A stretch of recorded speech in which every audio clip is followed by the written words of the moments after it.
Every club, every day. The Global Sports Podcast Network. Hello and welcome to the Daily Manchester United podcast. On today's episode, it's Wildcard Wednesday, so me and the guys are going to be looking at United's best transfers and their worst transfers since Alex Ferguson departed the club. My name's Cormac and today I'm joined by Tom. Tom, how are we doing? Hello, Cormac. Hello, Tol. How are we doing? Yes, we're going to go through the best and worst transfers of Manchester United since he had departed as manager back in 2013. Since then, Manchester United have been nowhere near the same in terms of their transfer business. So we'll be looking through the best and the worst and find out where they're going wrong. Absolutely. And Toluwa, are we doing good? Good. Assuming that there's going to be a lot more negative than positive, but yeah, we move. Absolutely, yeah. So I guess I'll kick things off with, for me, I think United's best transfer. I guess you could argue someone else, but I'm going to start off with Zlatan Ibrahimovic. I think, in terms of getting him in on a free and, just the impact he had, I think we never really were struggling for goals when he's up top like we are now. And just, the Carabao Cup final, the 2 goals he had, huge winning us that game, and just his overall presence up top. We had a world-class striker and he was just never really done wrong for us. So yeah, I think he has to be my best. Tom, what did you think of his time at United? I liked Sutton. It was a shame it was effectively one season he had. Bearing in mind, towards the end of the season, he got injured in a Europa League game against Anderlecht, which was a big shame because we could have done with more of his goals in the run into the season. But it didn't matter too much. We came away with the Europa League, and he played a huge part in that with so many goals that he had scored. I think it was something like 28 goals or something along those lines in his first season at Old Trafford, which is quite mesmerising considering he was only 35 or 36 years of age. So yeah, that was quite a bargain given what we came away with that season. Yeah, and Toluwa, your thoughts on him? Yeah, I have to agree. I thought it was kind of disappointing that he was only there for one season. Definitely the type of striker that we've needed for a long time. And, having the types of, strikers like Lukaku and Zlatan, players with more, I would say, more impetus, more effect on the game, especially in the Premier League. He was so good. I mean, obviously, it's Zlatan. Anywhere he goes, he shines. But there was something different about his time at United compared to a lot of the other strikers that we've had. We've tested a lot of the different players that we've tried. And it was sad to see him go. But obviously, at his old age, he wasn't going to be there for much longer. So a good piece of business for the 1 year. No, absolutely. In terms of getting him on the free, I think it has to be up there. United's better business. Tom, I'll bounce at you. Who's next player you put as a good signing for United? I think we've got to put Bruno, haven't we? Because although we paid £68 million for him, he really saved United's campaign in that 2019-20 season. And he carried it over into the following campaign as well, bearing in mind we were playing behind closed doors. But he had a brilliant first 18 months at United, and he dropped away a little bit, I think, that the next campaign, but then bounced back in the next campaign of 22-23 when we won the League Cup. And it's been hit and miss really with Bruno. But I think when you look at his stats of this season in particular, despite United's problems, he is, you have to say, one of the bright spots in that Manchester United team right now, and most certainly was when he first started. Yeah, no, absolutely. I have to agree with it. I mean, when he came in that January transfer, I think it was 2020, right before COVID. I mean, it was just refreshing to get a player who we paid decent money for and actually was providing the goods right away. He was outstanding, and then, over the years, I mean, he's never put a foot wrong. He's been probably our best player the last, 4 years at least. And even this season when we're kind of in the mud, he's been the one really trying to dig deep, drag us through it, and he's been putting in some great performances recently. Toluwa, what do you think about him? Yeah, I mean, it's hard to ignore the performances of Bruno. Ever since he came to the club, he's easily been our best player, in my opinion. I think the influence that he has in almost every game. I know, he's gone through spells where he's given the ball away a lot. He's tried to do a little too much. He hasn't been able to kind of rally the team together and have everybody play as a collective. But I think individually, he's just so world class. You can see it when he goes to Portugal. He's a different guy than at United. And clearly, the quality in Portugal's team is much better than United's overall. I think Bruno is one of those players where, given the right resources around him, would easily be, without a doubt, one of the best creative midfielders that the Prem has ever seen. It's just tough when you're laying the ball off to certain players and they can't finish, and this has been happening for seasons on end. For us to rely on Bruno as much as we did when he first came, and now, I feel like he was probably promised over the years to get more reinforcements, better players around him to support his game, and that just hasn't happened. But like you guys have said, he's just such a workhorse. It doesn't matter what the situation is around him; he'll just do his best for the club, and I can't ignore that ever. Yeah, no, he's just been a phenomenal player for us over the years. Toluwa, who's next for you? Yeah, it was hard to honestly think of some players because we've had players that have come in and done a good job. I think Ronaldo would be one of those, that you can say he came in and was excellent for us in the first season, but then it fell off. I'm going to go with a little bit of a different one. Didn't score a lot of goals for us, wasn't, the most technically gifted player, but I think he gave everything for the badge, and that's Ander Herrera. I know that was kind of a while ago that he was playing for us, but when he did play for us, never complained once, never complained, did his job, was hardworking, was just the perfect midfielder in terms of ethic. I know he wasn't the most technically gifted. We've had so many different players like Pogba and players who play that same position that are better on the ball, but he was just so class for me. And it was a shame to see him go as well because I thought he was one of those that could have stayed with us forever, to be honest. It didn't seem like he was ready to leave. It was kind of just one of those things where didn't fit the new manager system and was forced to leave. But yeah, he was one of those that, I always remember as United player. Mm-hmm. Yeah, Tom? I liked Herrera. I mean, he was fans' player of the season in 2017 when we won the League Cup and the Europa League. He played a huge role in that. I think he was certainly one of United's best players that season that we had of 2016-17. But yes, it was a shame that he had left in 2019 to go to PSG because I think he went on a free or something like that. But, but yeah, he hasn't quite been the same player since. But, times move on. And I do wish him all the best, but it was a great 5 years that he had at the club. I think certainly in his first season he was adapting to life in England compared to how he got at Athletic Bilbao. But yeah, he wasn't exactly a goal-scoring machine, but he was a huge team player in that middle of the park, and I think United have been lacking with that for quite some time. Hence why I've been relying more on defensive midfielders and attacking midfielders as opposed to box-to-box midfielders. Mm-hmm. No, yeah, 100%. I mean, Herrera, he was a pure fan's favourite. I mean, you never questioned his passion, his determination on the pitch. I think we definitely miss that right now. But yeah, no, what a player. I think when we played Chelsea, he was assigned a man mark, Eden Hazard, the whole match. And I hadn't seen someone man mark that well probably since Park Ji-sung. And I think he even managed to get a goal that game. But yeah, no, definitely miss a player like him in the midfield. Absolutely. Definitely a great signing for United. I'm going to go another one. He wasn't really a starter as much, but I thought in terms of business he'd done, he always put in a great shift, and that's actually going to be Sergio Romero.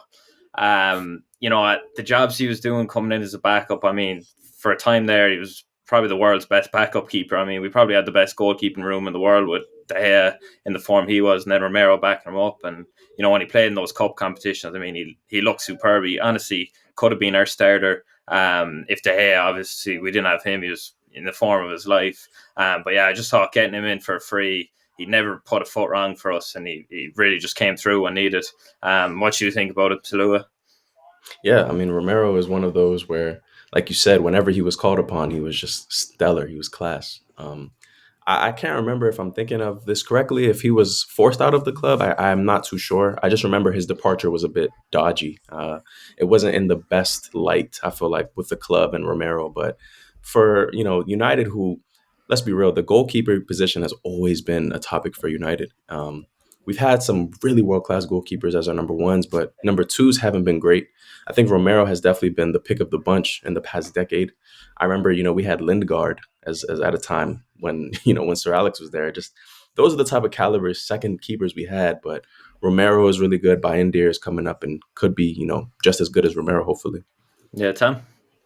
I mean, I liked Romero. I liked it when he stepped up to the plate whenever a chance had been given to him.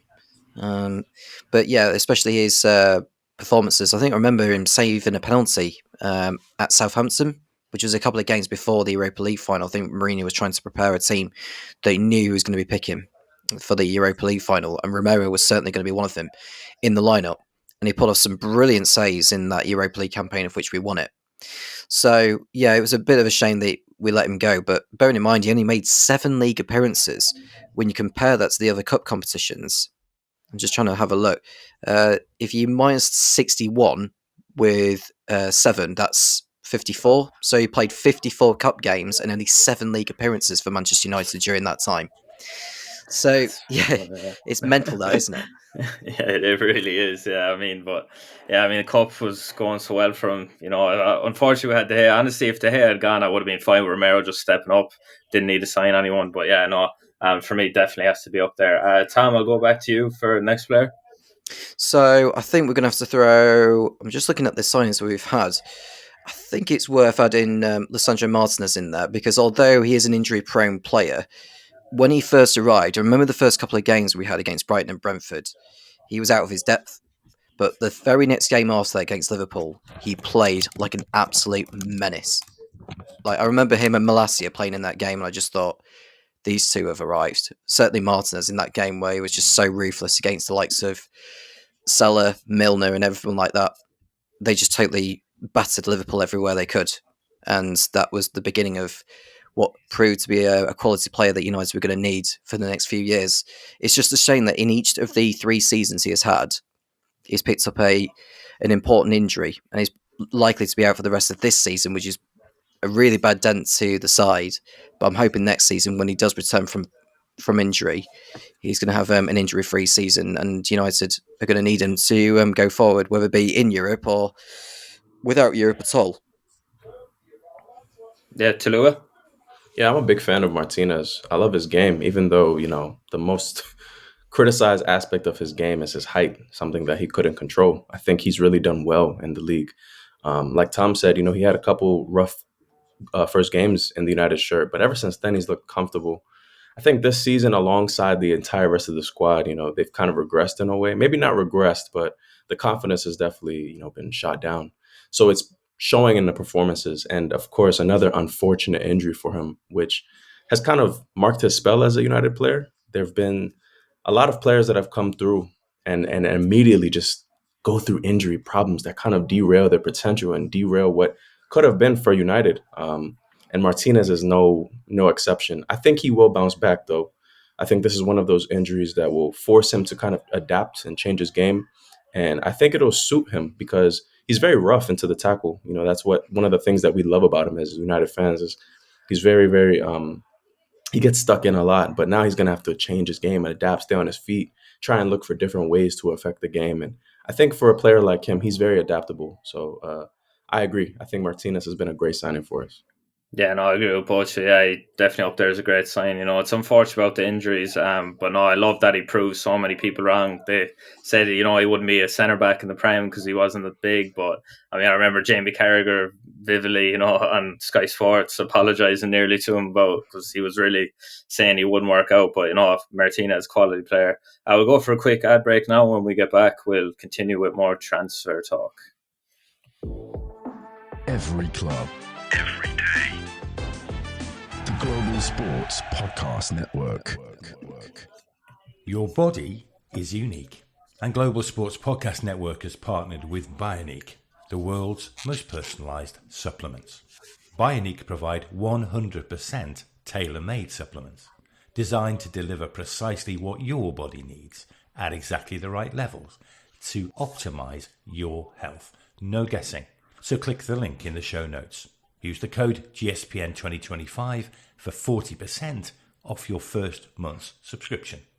Bioniq. Don't settle for off-the-shelf solutions made for just anybody. Get what's right for you right now. Every club, every day. The Global Sports Podcast Network. Toluwa, I'll go to you for the next player on United's best transfer list. This one is going to shock a lot of people. This is a personal one. I think just because of his consistency over the years and especially being thrust into a position at a young age, that's Diogo Dalot. I know that this season he hasn't been as good, as we'd hoped for him to be. I like to put that partially down to the fact that he's playing a little bit out of position, but, I can't, he's not without his faults. I would say earlier in the season, he kind of cost Ten Hag his job in that game against West Ham, missing that wide open chance. I feel like that would have really, at least for one more game, given Ten Hag, another chance in the hot seat. I think Dalot, since he signed under Mourinho, has just been really reliable. Not the most technically gifted, not the quickest, not the strongest, but he's very, very hardworking. We see that every single game. I know he makes a lot of mistakes. I think this season his mistakes have been put on blast, especially because of how bad the team is performing as a whole. But last season he was excellent. Just very consistent, always gives everything in the 90 minutes. I feel like right back is another position that we've always struggled to fulfill, like to kind of keep in line and in check. We've always had quality strikers, we've always had quality wingers, but defenders, midfielders, right back, we've always struggled here and there to try and get one that fits our system perfectly. It's going to be interesting to see what happens within the next year because, like I said, he is kind of playing out of position in that wing back role. For Portugal, he always plays as a fullback and he shines there. So it'll be interesting to see what Amorim does with him. But I think overall, in terms of our most recent signings, yeah, he's definitely been one of the top ones. Yeah, Tom? I do like Dello. It's just a shame he's been performing the way he has been. I mean, if you look at the number of games he's played over 25 times in the league for Manchester United. In a season that he's had, this has probably been by far his worst season in terms of his performance at the club.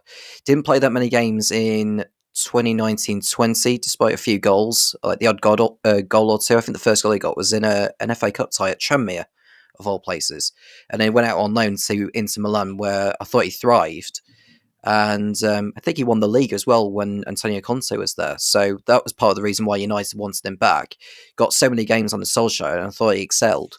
But I think since Ruben Amorim's come in, he has not been the player that he once was. And I do worry for him as to whether he's going to be part of United's setup for next season. I think he will be, but the reason why I say that with Dello is because of the lack of options we've got in that position. Because we know Matsurawi can play in that right wing-back role. So could Dello, but sometimes Matsurawi has been switched to that right centre-back role. So it kind of limits United's options right now, hence why I think Dello will end up sticking around. Bearing in mind, he turns 26 later this month, so he still has a number of years left in his career at United if he can prove himself that he can be part of Amorim's system. And he needs to, and quite fast, because if Amorim doesn't see it in him and he's not going to be part of the system, then his time at Manchester United is going to be cut short. Yeah, no, I think Dalot, obviously, he hasn't had the best of seasons, but when I'm looking at, these transfers, I kind of take into account the money we pay for them as well. And yeah, we only paid around 20 million for him. And, the job he's done for that value has been phenomenally kind of took that position from Aaron Wan-Bissaka, who we paid a lot more for, and kind of made it his own. And I mean, yeah, you touched on Toluwa last season. He was superb, nearly player of the season for us, I'd say. And yeah, I definitely think he's a good buy. I'm going to move on to another striker now, another cheap one on a free, and that's going to be Edison Cavani. I thought just obviously getting him in for cheap, but the job he done up front, it's just a shame he didn't really get to play at Old Trafford much. Was kind of there during the COVID stuff. But yeah, I just thought, a world-class finisher. Some of the goals he had was one that sticks out for me was that chip he had against Fulham, which I was going crazy for. And then even I remember a great goal against Everton as well, kind of slattering near corner. It's just a world-class striker, and it was good to see that up front for United again. Thoughts on that, Slo? Yeah, I mean, that one slipped my mind. And honestly, there was a clip that I saw of Cavani the other day where I think Ronaldo had given up on a dead ball. It looked like it was going out, and Cavani had made like a 40-yard sprint to go and keep it in. And that reminded me of just the I don't know how to say it, just the work rate. These players don't have that. And to see that in somebody in Cavani, who at the time was, 36? To see more work rate and effort in him than we're seeing in some of our youngsters now, it's just so disheartening. It's worrying. Such a class finisher. It's funny because, we had Cavani, we had Ronaldo at the club at the same time. Would have been the greatest front two, maybe like 10 seasons before that. And then at the same time, we had Falcao and Rooney and Di Maria, Van Persie all in the same team. But we always sign players, I feel like, too late. We always sign these players right when they're about to, start going down in their potential or start to I don't know what it is with United, but I agree with you. Such a class signing. Somebody like that needs to come back into the team, and not on a permanent basis, but just to talk to these young boys, like talk to Højlund and talk to some of these guys and just give them something more. I know right now the morale is down and they need something. They need something quick. And Cavani is one of those guys that could come in and just revitalize them, maybe work with them in a couple sessions, get their mind sharp again, get their mind right again. So that's a great shout. Yeah, Tom. I liked Cavani. I liked his impact at the club in that 2020-21 season where he's got a handful of goals in that Europa League campaign. And I just liked his work ethic. I thought he just came in and got on with the job that he was set out to do. It was just maybe 5 to 10 goals short, I think, in the league where he needed to just elevate United a little bit further. Because what we've got to remember, we finished second in that league to Man City. I think we lost it by 12 points or something like that. So it'd be nice if we can get someone like him, probably around the realms of 22, 23 years of age, where we need like an out-and-out goal scorer who can adapt very well, not just to Manchester United, but to the Premier League, because an all-out striker and a consistent striker domestically is something United have been lacking for some time now. Because if you look at Højlund, he seems to thrive more in European competitions, whereas in the league or in the domestic cups, he really struggles. We need someone who can adapt to both domestically and in Europe. No, 100% agree with you. I think striker right now is what we're missing the most. We'll change it up now. I'm sure there's a lot more to talk about with our worst signings. I'll kick it back to you, Tom. Who's going to start off this list as some of United's worst signings post-Ferguson? Where do I begin, Cormac? That's the £1 million question. Let's begin with Jadon Sancho, who people thought he was going to bring in some rather big moments. Well, I say big moments. He was going to be the kind of player United needed, especially on that right-hand side. He proved to be a nightmare and a difficult one to handle. No matter which manager it was, whether it be Solskjaer at the dugout, Ten Hag at the dugout, or even Amorim at the dugout, he was always going to be an obstacle to that Manchester United team. Almost like a bit of a Roy Keane type player where he tried to make himself the big fish in a small pond, except a worse player than what Roy Keane was. And I think he just totally self-destructed, unfortunately. And there's nothing more to say on that because although United have paid the best part of £75 million for him, it certainly hasn't lived up to that. Yeah, Toluwa, I'm sure you agree with Tom here. 100%. I think the best way he put it was he self-destructed. I mean, we all expected Sancho to come in and we wanted him to be that right winger. That's where we wanted him to come in and play. And that's where he was playing at Dortmund and thriving. And we desperately needed it. I just remember the saga, over the 2 summers where we were desperately trying to get Sancho. It was dragging on for a year. And then we finally get him. And we're thinking to ourselves, okay, here we go. Now United finally have the pieces in that front three where we can go on and just take the league by storm. And man, did we just get bamboozled. Like the guy completely fooled us. And it's sad because there's something about Sancho. I don't know if it's his ego or what it is. Like Tom said, he just thinks he's way better than he is. He thinks he's way more influential than he is. And at such a young age, it's good to have that mentality so that you can strive to be the best.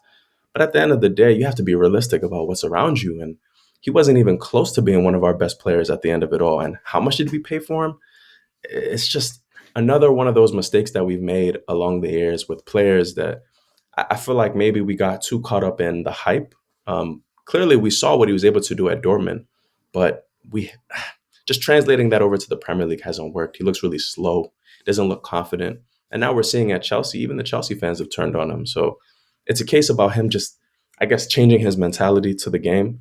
But yeah, it's such a shame that it didn't work out. And I'm glad to see the back of him now, to be honest. I was a huge fan coming in when he came in. I really thought he was going to be great. I loved his play style. I loved the way he approached the game. But ever since getting that bumper contract, he's just turned into a shell of himself. Yeah, no, I agree with you. I mean, he was just terrible. And yeah, I think we paid 75, 80 mil for him. And he was one I really wanted to work out because, a City player, how good would it be for a City player to come to United and just be unbelievable? But yeah, no, it's just his body language. He just was terrible, and he showed rare flashes, rarely showed them from his time at Dortmund where we seen what he could do, as you said. Yeah, no, he's definitely an awful transfer for United. Toluwa, who's another one for you? Yeah, this one is a recent one, and I have to put him first because I guess it's not on him, but it is on him. It's Mason Mount. I think honestly, him coming in as well, I thought he was going to be a great player for us. I didn't know exactly where he would fit, but I knew that his engine would be needed. Somebody who in the midfield who could run, who would challenge, who wouldn't stop running. But I mean, he's played how many games in total? How many 90 minutes has he played since he's joined? Maybe 1 or 2? Probably not even 1. I don't even know. And we've paid 60 mil or 50, 55 mil for Mason Mount, which at the time, if it wasn't for his contract being up, I would pay that. At the time, he was very good. He was a world beater at the time for Chelsea. But with the fact that his contract was expiring and we could have waited one season to get him for free, maybe if we had waited that one season, we'd have realized how injury prone the guy is. And then for him to come to United and take the 7 shirt, I think that's what makes me more upset, is the fact that he's holding on to the 7, but has had no impact, compared to the previous 7s that we've had. Even Cavani had a bigger impact as the number 7. It's just a shame, and he has to go down as one of the worst. I know it's a little bit unfair because he hasn't played as much, but when it comes with a price tag like that, I mean, you have to keep yourself fit. You're a professional footballer. But yeah, for me, it has to be Mason Mount. Obviously, there's many other players that I think are worse in terms of the fact that they've played more games and they've proven nothing, but he has to be on the list for sure. Yeah, Tom, agree? Yeah, well, answering Toluwa's question, it was 33 games. It's 33 games he's played for Manchester United in the space of 18 months, which he definitely doesn't meet the price tag, does it? But I'd like to give Mount another season just to see if he can actually fend off all the injuries he's been getting. But if he doesn't thrive in the next season, then it's probably time for him to move on. But I would give Mount more time just to see if he can actually fit into that Manchester United team. Because right now, with the lack of options United have got, if he comes back from injury now, or if he came back anytime soon, United would just throw him into the lineup. Yeah, no, I think Mount, it's a shame because, as I said, we haven't really seen him. And honestly, I forget he's even at the club a lot of times because I don't know what the number of games he's managed to string in a row are together, but it has to be low because he just can never get a run of games going. And yeah, it's a shame because I think that transfer when we brought him in, he was like our big marquee signing. And, I thought he was a great player at Chelsea. I thought he'd do well at United. But yeah, no, that number 7 jersey just seems to be cursed. And yeah, it's not working out. But I would like to see him in Amorim's system because Amorim was saying he was a fan of his. So yeah, we'll see. Hopefully he'll get back as soon as possible. We'll go for another quick ad break, and then we'll be back. We'll wrap up our worst transfer signings talk. Every club, every day. The Global Sports Podcast Network.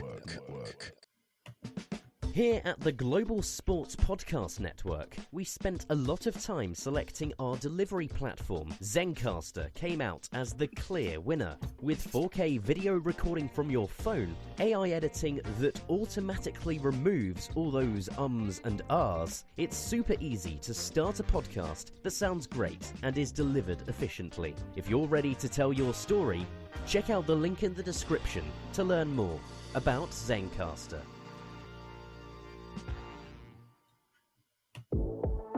Every club, every day. The Global Sports Podcast Network. The next player I'm going to throw in there, I think, has to be, for me anyway, the most infuriating one, and that's Alexis Sanchez. From what we've seen at Arsenal, he was obviously such a great player, and I thought we had done a great piece of business, swapping Mkhitaryan for him, and just, the wages we were giving him. I think he was on nearly £400,000 a week, and he just didn't make an impact at all. He was just terrible. I don't know what happened to him at United, but when we signed him, I was like, oh my God, like, here we go. Like, we have a world-class winger at the club again. And yeah, he just did not work out at all. Tom, thoughts on Sanchez? He just didn't exactly thrive. I even remember that piano advert or whatever it was when he playing Golo Grow Man United on the piano or something, or at least maybe he was pretending to. But yeah, it was just a really, really bad signing, really, for us. And I suppose the only consolation was that we swapped him for another player who wasn't exactly that great for United in his second season, Henrik Mkhitaryan, who I remember actually, he scored a brilliant number of goals in that Europa League campaign when we won it. But the second season of the Mourinho era, he was absolutely awful. And he just couldn't settle. And when we signed Sanchez, he was even worse. So it was kind of bad business, really, for both Arsenal and Man United just doing that swap deal. Somehow, yeah. It's almost like they sabotaged each other in such a way. But yeah, Sanchez just didn't fit the bill at all. And that the wages he was on was an absolute joke. Yeah, Toluwa. Yeah, it seemed as if the second he joined United, it was like he turned into a semi-pro footballer. It was weird because in I feel like at the start of his United stint, he was okay. Like he was decent. He was there and showing signs of the player that he was at Arsenal. But like you guys have said, it just didn't work. And we can't afford to have players like that on such high wages and you're only getting one or two good games out of them. You know what I mean? It's just that's not the model that we should strive for. But like you said, it's weird. You can't really tell if these players are going to perform one game or the next. But on wages like that, you would expect them to. Yeah, Sanchez was a weird one. And then ever since that, his career just fell off, pretty much. So I guess United is the place where careers come to die, clearly. Mm-hmm. Yeah, that's what they all say. Yeah. Tom, I'll go back to you now for another player. I think we'd be slaughtered on this podcast by people if we didn't mention him, and that's Anthony, because the amount of money we paid for him, I know he made somewhat of an impact, when he scored on his debut against Arsenal, but £86 million for a player who, I'm just getting the stats up on Anthony as we speak. If you compare these stats at United, so 12 goals in 96 appearances for United, since he joined Betis on loan, 3 goals in 7 games. So make that make sense to me. Yeah. Make that what you Toluwa. Yeah. I mean, yeah, it's hard to really argue. I feel like he's probably the worst, like genuinely the worst. He's not a bad player by any stretch of the imagination. It's just something about him in the United shirt doesn't click. It doesn't connect. It doesn't work. I feel like a part of the reason why he's not successful, obviously coming to United with such a big price tag, you're expected to score all these goals. You're expected to be a big game player. And I don't know, to be honest with you, I didn't expect Anthony to come and start lighting, tearing the Premier League apart. But I expected him to at least get 5 goals and 5 assists in a season. And for him to go on that stretch where he didn't score a goal, was it for the entire calendar year, something like that? Or close to, which I think is insane for a professional footballer at this level to not have any sort of impact is kind of mind-boggling to me. He's one of those where I feel like, he probably could get given one more season. I think if all goes well with this loan spell at Betis, if he regains his confidence and regains his form, he could come back into Emery's system and do something. I feel like he fits that wing 10 left, whatever position you want to call it, those 2 10s, just like Amad Diallo. I feel like he has the tools to be a successful player in that position. It's just now, can he be consistent again in the Premier League? I personally, I'm not sure, but I'd like to see him have one more year just to prove himself. And if not, I mean, we're going to have to take a loss on him anyways. I don't think any team is going to pay even half that figure that we paid for him. Yeah, no, you'd hope he'd keep finding the form at Betis and, hopefully come back a changed man. But yeah, I mean, Anthony, before we signed him, watching Ajax and Champions League and stuff, I thought he was, a great, tricky winger. And when we first got him, I was like, oh, this is actually a good sign, although we did overpay for a Dutch league player. But that start he had, he had 3 games in the first, or 3 goals, in the first 3 games. He just started so well, and then all of a sudden he just fell off a cliff, and yeah, he just brutal, and yeah, it kept getting worse. It was honestly just painful to watch him on that right wing side. Yeah, definitely a terrible signing. Toluwa, I'll go to you next for another one. Yeah, mine was a player that was only with us for 6 months, but I thought he was one of the worst strikers I've ever seen for United, and it's Weghorst. I remember him coming in, and he wasn't necessarily supposed to be our replacement for Ronaldo. We just needed an extra body to be there.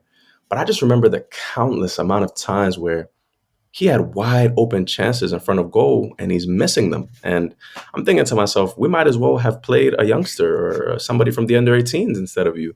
And then the way that he kind of left United, the terms that he left United on, gave me a bad taste in my mouth because it's not like you were scoring goals anyway. I feel like Ighalo had a better loan stint than Weghorst, and that's saying a lot. I'm Nigerian, and I think Ighalo is probably one of the most bang average strikers you could ask for. But he came in and did a shift. And Weghorst, with kind of the performances he had for Netherlands and some of the teams as he's played for in his career, you would think he would come into United and just be more impactful. There was a couple of games where he could have won us the game. He could have sent us into, a different state of play, but he didn't. And yeah, he, for me, has to be one of the worst, one of the worst. Yeah, Tom, agree.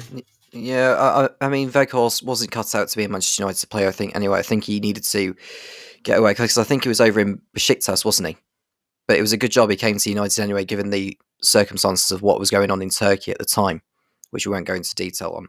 But in terms of his spell at United, he was one of the worst strikers the United had. But you couldn't blame him for just working his heart out, because I think he did have heart, but at Manchester United you need more than heart. You need consistency, and he just never showed it.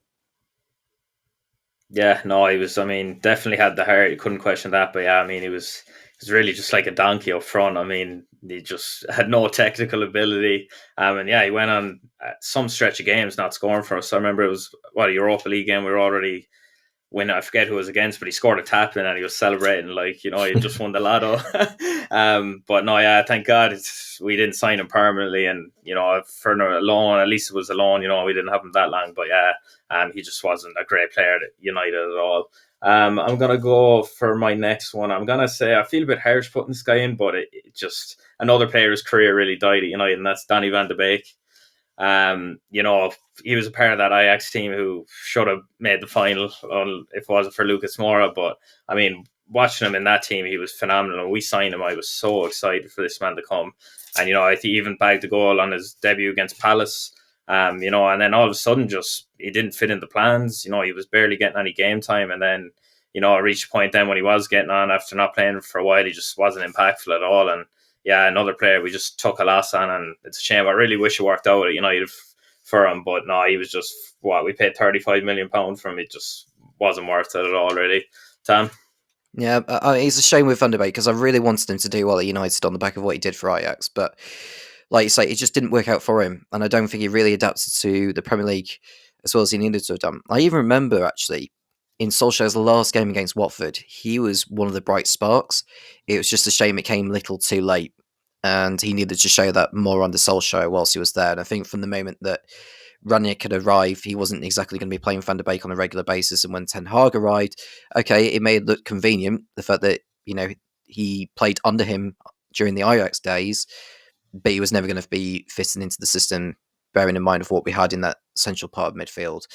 So, yeah, I do wish him all the best. I'm trying to see where he's at now. Can you remind me where Van der Beek is at? Is Girona. Girona, is it? Yeah. Mm-hmm. Yeah, I don't know how he's getting on there at the moment, but I can't imagine he'd be setting the world alight because Girona haven't been great this season in La Liga. Yeah. But yeah, I'm hoping he can revitalise his career. But yeah, I think you have to say it's been a miss for him at United because he didn't really fulfil his potential compared to how he'd done at Ajax beforehand. Yeah, Toluwa. Yeah, I agree. I think a lot of United fans wanted him to succeed a lot, especially after Solskjaer had left. He wasn't getting chances. Like you said, he wasn't getting that run of games that he probably felt that he should have. And for his career, he needed those run of games. And like you said, by the time the new managers came in, there was no chance for him just because his game. I feel like he was one of those players that needed that grace period to adapt into the league. But because he never played, never got it, by that point, he was kind of surplus to requirements. And it's unfortunate because a great player, really technically gifted, and one of those players that also has a lot of work rate, that gave everything for the club every time he played. But yeah, just unfortunate, like Tom said, came a little too late for Van de Beek. And it's also unfortunate because, yeah, his career has taken a huge hit, like a huge hit. We sold him for £500,000, which is, man, I mean, that's just so, it just breaks my heart for him because that's not a reflection of who he is as a player. I feel like we kind of just drove him into a situation where he really had no choice and it was the next best option for him. So I do wish him the best as well. But yeah, definitely has to be considered one of the worst just because never really did anything for us. Yeah, no, real shame. Tom, I'll come to you for the last player. Wrap it up. Who's it going to be? I don't know what people think of this one, but I am going to go for Paul Pogba because I think it would have been unfair. I did consider Harry Maguire, but I think he's had decent spells. I think this season is probably one of his been better ones for Maguire, so I thought I'd leave him alone for this one. But Paul Pogba, for me, certainly did not live to the expectations of which we signed of £89 million in 2016, which was a record signing. He just did not set the world alight. It just felt more like a commercial type player as opposed to an on the pitch type player where we needed him to be the kind of man of what he's shown at Juventus, because it's Manchester United was essentially the sandwich really for Paul Pogba, because he went back to Juventus, didn't he, after he left United, and then his career just took a massive dive since then. But in terms of his 6 years at United, I think overall he just did not really match what his price tag had suggested. Whilst he's had good moments, most particularly in the one against Leeds United, where he scored 4 assists in a game, I thought, he might just actually come alive, but he never really did, and he really struggled. And I think he was hit by injuries at times, which had just set his career back even more. And now, considering that he's got that lengthy ban, I think, for, you may have to fill me in on this one, but yeah, his career's just taken yeah. Just ended, I believe, yeah. Toluwa, thoughts on Pogba? Yeah, I agree, and Pogba is such an interesting situation because statistically, he had his best ever season as a professional footballer for United. But that will always get overshadowed by the fact that he didn't really work hard for us. And those moments that he had, like Tom said, they only came in spurts.